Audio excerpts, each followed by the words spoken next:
and welcome to Talking Point. I'm your host, Niraj Shah. And the case for a chat today, well, after all the regulatory actions that we've seen coming up in the recent past, there was anyways a question around valuation. So therefore, one primary question, are markets due for a correction? I don't think anybody can answer that per se.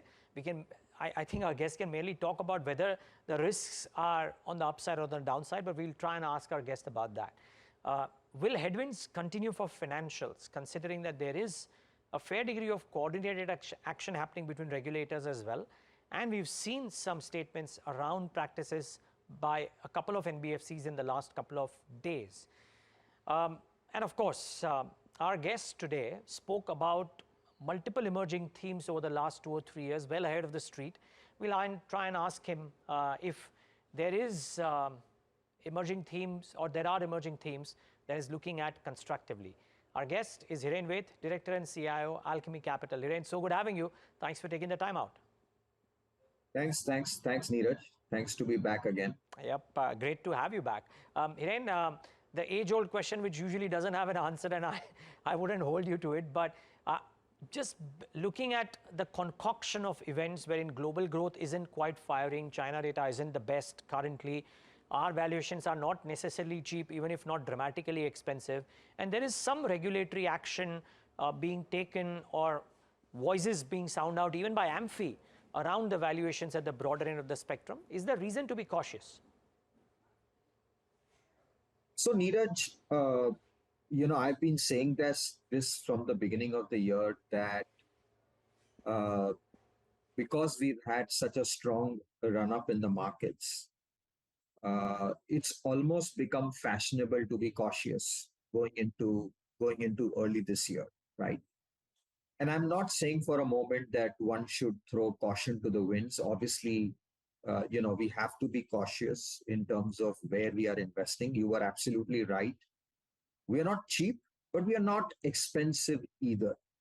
And I think we have been saying this for a while, that whether you look at the last 9 months of this fiscal year, the way the broader market earnings have panned out, or if you look at a 4-year picture from COVID till now, it's quite staggering how earnings for the top 500 companies have grown, right?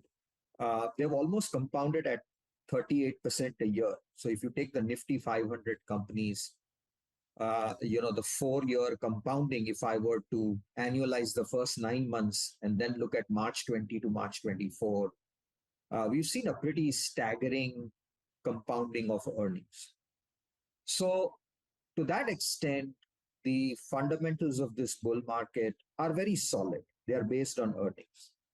Now, obviously, in any bull market, we do see excesses which build up.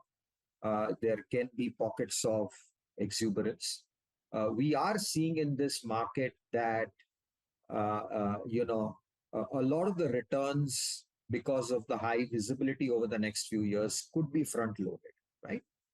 And therefore, obviously, this market can be susceptible to both price and time-wise correction. So it's quite possible that that may happen. And to me, it looks like that, there is, as you mentioned, a coordinated regulatory action to kind of preempt any bubbles or so-called excesses that might happen in any part of the market, right? So I think these kind of cautions, breaks within bull markets are actually healthy, because then, people tend to dial back. If there is unbridled fear, and if every day and every week the markets keep going up, it's a sure recipe for building up of bubbles. So I think occasional cautions, whether it is external intervention or corrections because of, whatever global macro or whatever, is actually good in a bull market. But I think this bull market is alive and kicking. Yes, we should all be responsible and cautious. But I don't think that it's going to change the basic direction of this market. I think we are very clear. We are in a solid bull market. And viewers, to be fair, while the markets have rallied, even at this 21,200, 300 levels when we first spoke to Hiren, when the concerns were existing as well, I think I've heard concerns about markets all the way in the last 2,000 points on the Nifty, that are we overvalued, are we stretched, etc. He had mentioned that he's constructive, and conversation can be replayed wherein he was in the studio, and I think it's worked out well. So Hiren, good call there, and I'll look forward to hopefully the markets staying steady and creating wealth. Specific pockets, Hiren, and I wonder if the consistent commentary from the regulator around the need for caution in lending practices, in certain actions being taken by NBFCs, whether lending NBFCs or in yesterday's case a non-lending NBFC as well.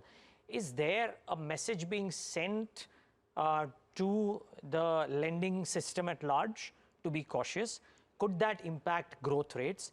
Could that impact valuations? Because investors like yourself might be saying that what's the need to go out and buy NBFCs at premium valuations when there is an overhang of regulation?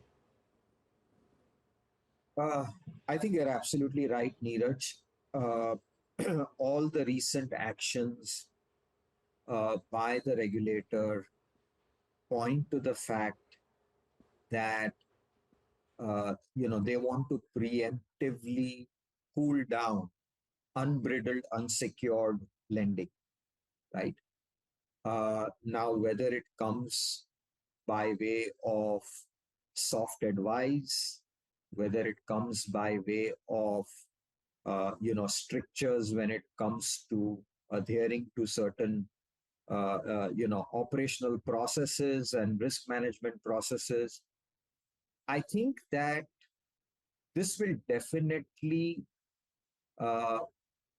take the focus of the lending institutions away from growth to sort of look at their internal controls and processes, and it may impact growth in the short to medium term. In the long run, it's all good because, strict regulation is painful initially, but it's always beneficial in the long run. But unfortunately, there is a cost to be paid. And the cost for that would be in terms of growth, we don't know. We'll have to, watch the fourth quarter numbers and then look at it. But certainly, I think all the players will be, focused on kind of getting, getting their house in order, relooking at their systems and processes. And I do believe that this is an environment in which it is quite difficult for the sector to deliver returns in the near to medium term. I use this analogy that the financial services industry may be going through its US FDA moment, right? So if you know what I'm saying, in 2015 and 16, when similar regulatory interventions were done in the pharma industry, first we thought, oh, it's just one-off plant, one-off company, and then one after the other, you had almost every pharma company coming under very severe scrutiny. Obviously, the intensity was different. In some cases, they got an import alert.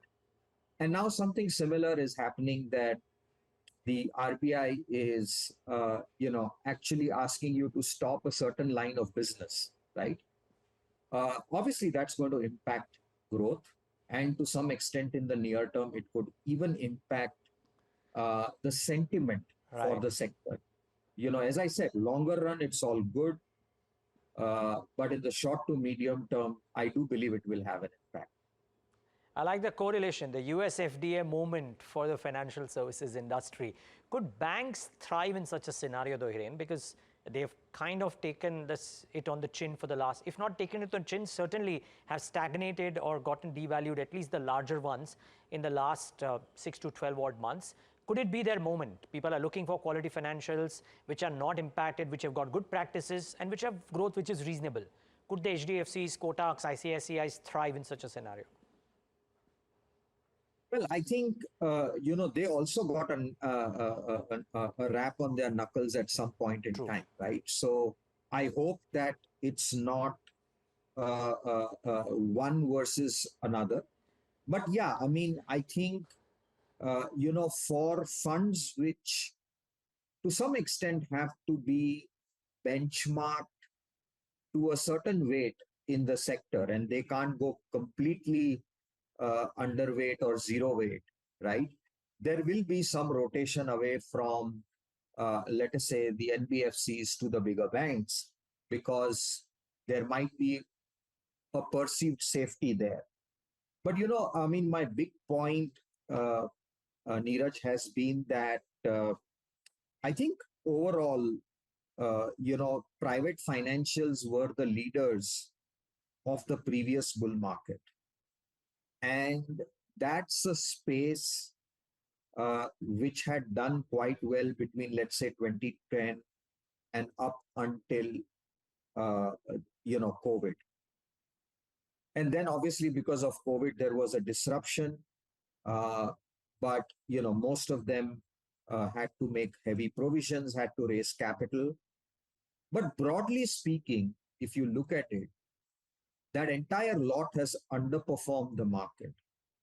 And my sense is that their sheer weight in the index kind of has peaked at 37, 38%.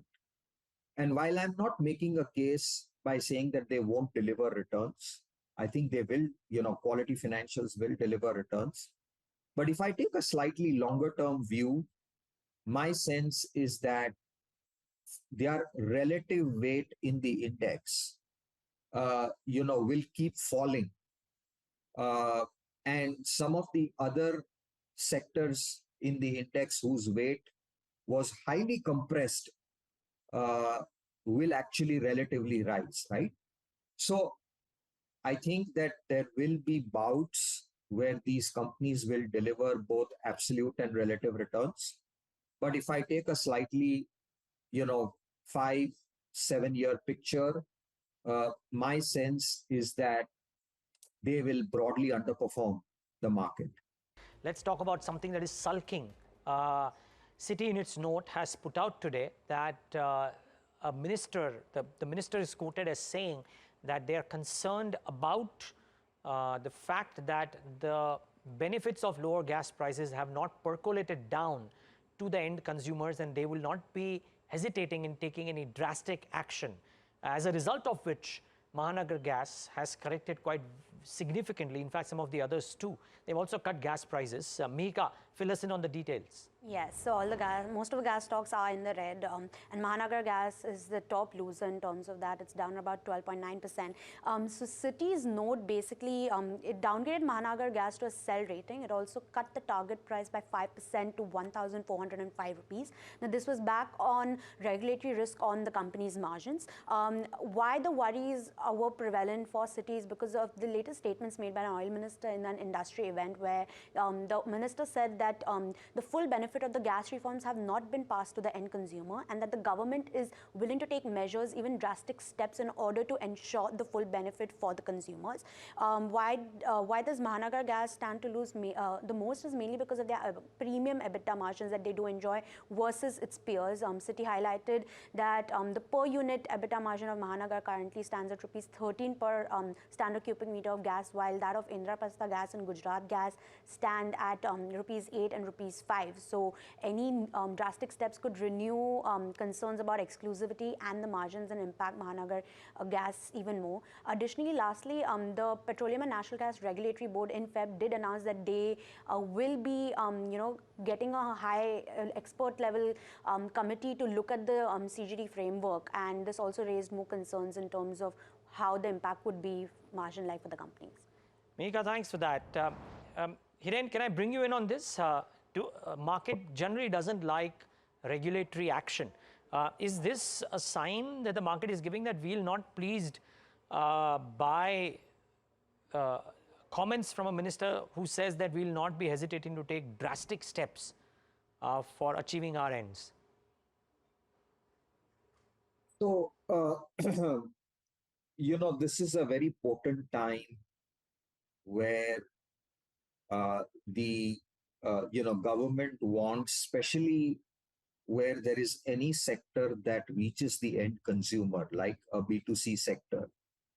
Um, the government would want that if there are any input benefits or other benefits, then those should be passed on to the end consumer.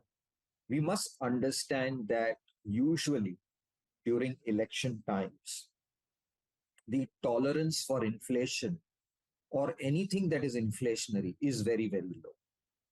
And while in general, this government has stayed away from intervening, but I think this is usually a very sensitive time where pre-election they don't want any flare up in inflation anywhere.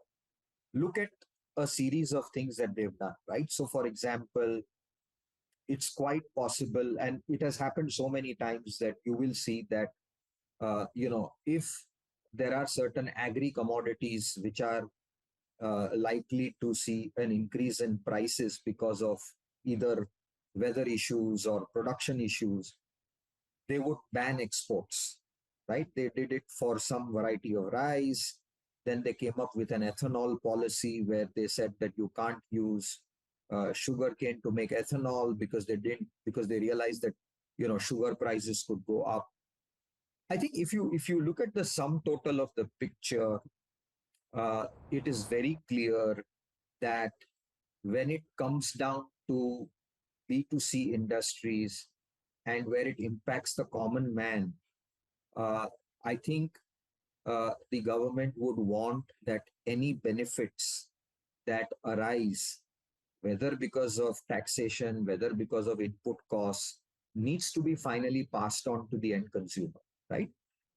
So all of that is what I look at is part of the same theme that they want the impact of inflation to be felt lower onto the general populace.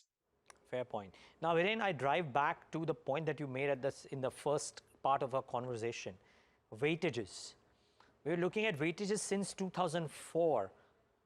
If financials as a weightage has to go off, what could possibly come in? What are your thoughts here?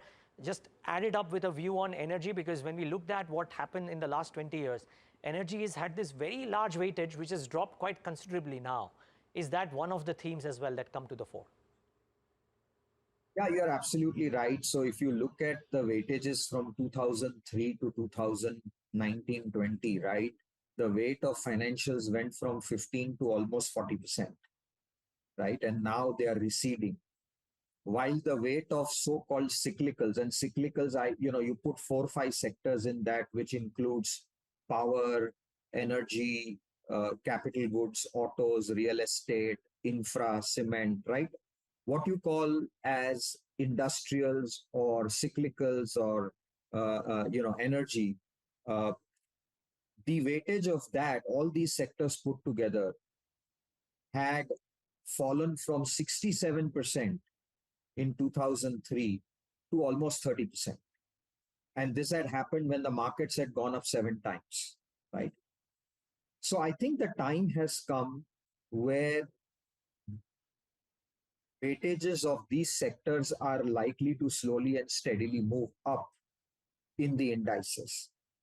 And therefore, I think with the theme that I've talked about with you in the past, the whole manufacturing renaissance, the fact that this time the growth is not led by consumption, but it is led by the capex cycle, initially triggered by government capex post COVID, which continues till date. Every year, the central government is spending more and more on infrastructure, coupled with the PLI schemes, coupled with the supply chain diversification that is happening globally, coupled with the demand for power that is rising. To me, it looks like that those neglected sectors, right, which we all shunned during the previous bull market cycle, where it was essentially financials and consumption that did very well are all going to come back, right? So I think that power, energy, cap goods, auto, real estate, hotels, infra, cement. I mean, all these sectors, to my mind, will see an increase in their weightages over the next couple of years. But you must understand that it's a slow, steady change. It happens in a very stealth manner, and slowly but surely people realize that what they are owning is not really delivering returns, right? Because we all have the biases of the previous cycle. And because in the previous cycle, when Nifty earnings growth was in single digits and these high quality franchises were delivering double digit earnings growth with high ROEs, that's where all the money gravitated towards. And then eventually these sectors became over-owned, which means that their relative weight in all the benchmarks went up, while the relative weight of the benchmarks in all the so-called cyclical or dirty sectors, went down dramatically, right? I mean, real estate, for example, was 7% and went down to almost 0.7. And now from 0.7, it's just gone up to 1.2, right? So many of these sectors are likely to come back. And I think that what most investors and managers are doing is they are grappling with this transition that is happening, right? Suddenly the PSUs and the real estate, actually, if you see from COVID, it's the PSU banks and the real estate have two best performing sectors, and which is where people have the least exposure today, right? So I think this is a trend.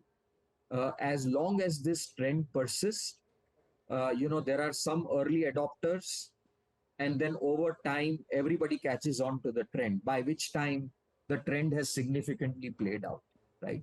So it's always interesting in markets how these things happen. But I think this is what we believe is likely to happen. And that's why, you see that people keep justifying owning private banks and financials endlessly. And they're all great franchises, nothing wrong. Or even the great consumer franchises, right? But on a relative basis, they keep underperforming. And, the under-owned area of the market keeps outperforming. Got it. Cognitive biases, a great point to discuss at some point of time in a separate conversation with Hiren. But Hiren, this was lovely. Thank you for your time and the insights. Great having you on Talking Point. Thanks, Niraj. Great to be there. Thank you. And viewers, thanks for tuning in to this edition.